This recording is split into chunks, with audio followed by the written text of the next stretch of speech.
Olá, galera! Bom, hoje nós vamos falar sobre as interações intermoleculares. Antes de falar sobre as interações intermoleculares, quero que vocês percebam uma coisa. O que a gente aprendeu sobre ligações químicas é a mesma coisa. Chamar de ligações químicas é a mesma coisa que chamar de interações interatômicas.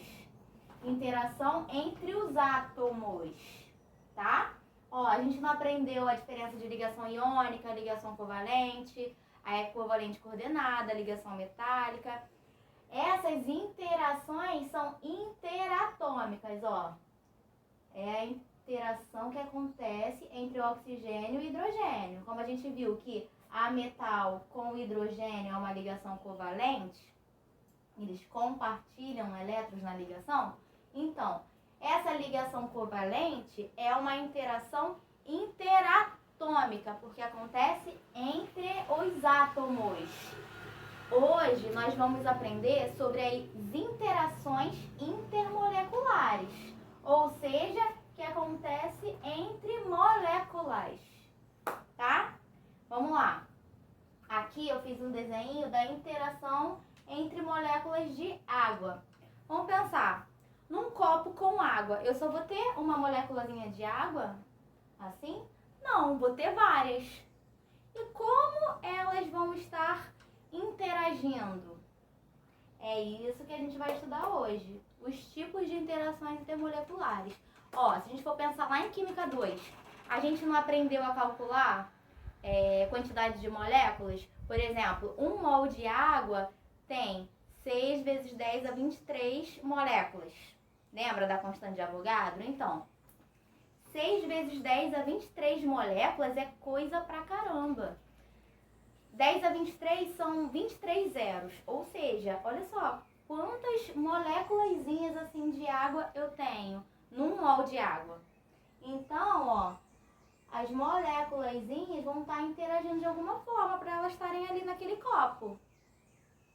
Ok? Então é isso que a gente vai explorar agora, as interações intermoleculares. Já adianto que são 3, então a gente vai conseguir entender a diferença e em que moléculas elas acontecem. Então, galera, a primeira interação intermolecular que a gente vai estudar é uma interação chamada de polo induzido ou de polo instantâneo. Vocês vão ver alguns livros mais antigos que chamam ainda de forças de London ou Van der Waals, tá? Então fiquem atentos a isso. Mas a gente tem chamado muito de dipolo induzido ou dipolo instantâneo. Acontece em moléculas apolares. E vou dizer mais, é a única interação intermolecular que acontece em moléculas apolares. Então, visualizou que a molécula é apolar, pronto, faz interação de polo induzido. Não tem outra, tá? Então é tranquilo. Ela acontece, né, entre moléculas apolares e em gases nobres. Por exemplo, molécula de CO2, como a gente tinha visto, né, que ela é apolar, vai fazer de polo induzido.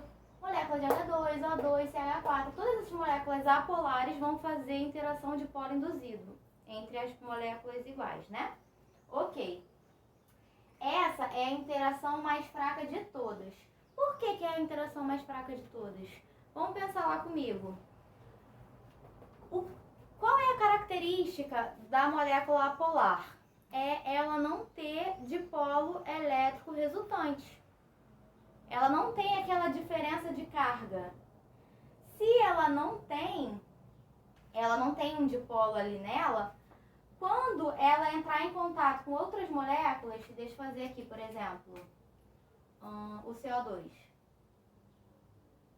A gente viu que o CO2 é assim, né? Linear, um dipolo para cá, um dipolo para cá que se anula. Então imagina várias moléculazinhas assim, ó, de CO2 interagindo assim. O que vai acontecer, ó?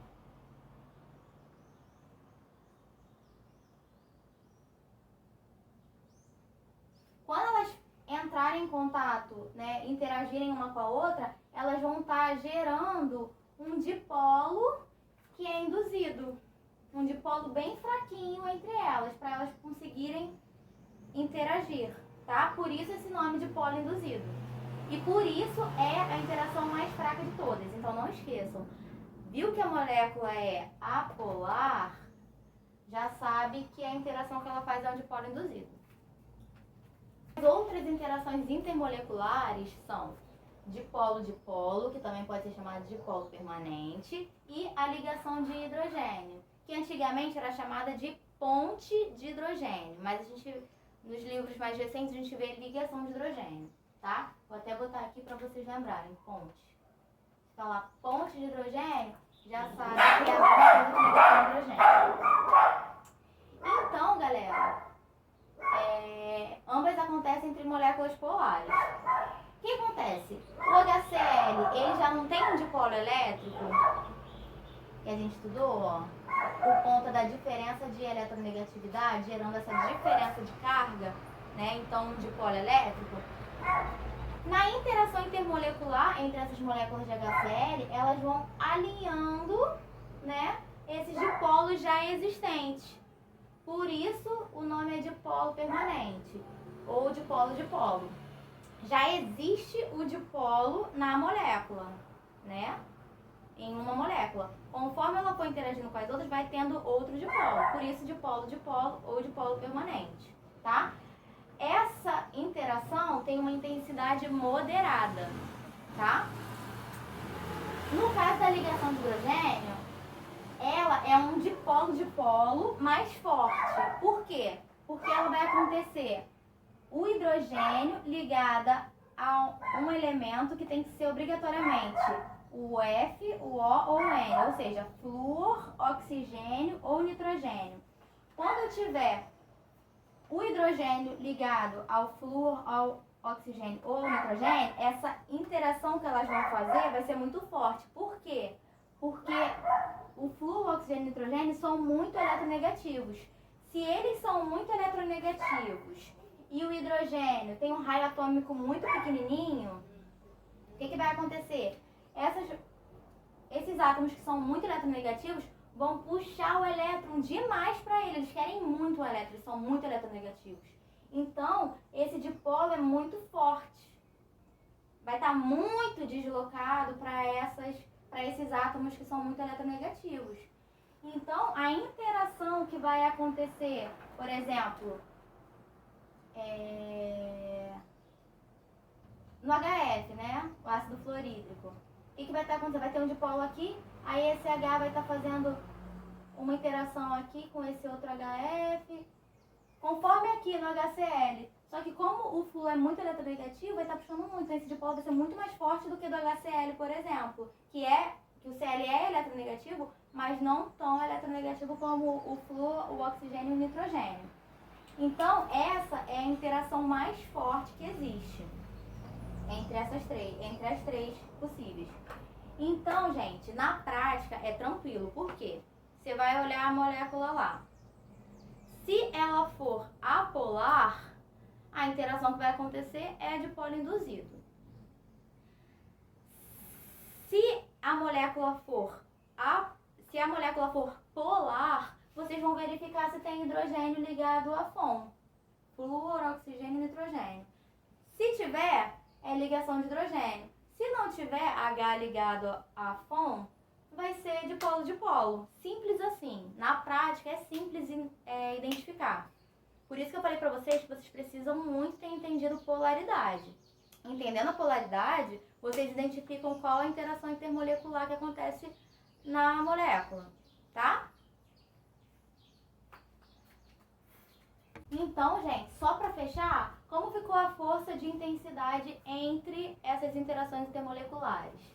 A dipolo induzida é a mais fraca, já que a molécula sozinha já não tem um dipolo elétrico ali nela. Então, conforme ela vai interagindo com as outras moléculas, ela gera um dipolo induzido, né? Ou seja, um dipolo momentâneo, um dipolo instantâneo.